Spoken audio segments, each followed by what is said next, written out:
وعده إذ تحسونهم بإذنه حتى إذا شئتم وتنازعتم في الأمر وعصيتم من بعد ما أراكم ما تحبون منكم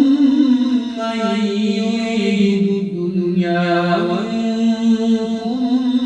من يريد الآخرة ثم صرفكم عنهم ليبتليكم ولقد عفا عنكم والله ذو فضل على المؤمنين إذ تصعدون ولا تلوون على أحد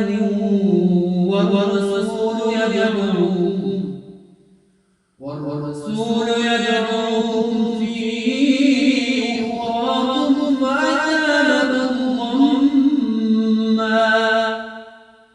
فأثابكم غما بغم لكي لا تحزنوا على ما فاتكم ولا أصابكم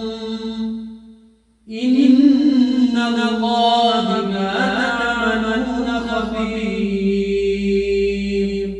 سبحان ربك رب العزة عما يصفون وسلام على المرسلين والحمد لله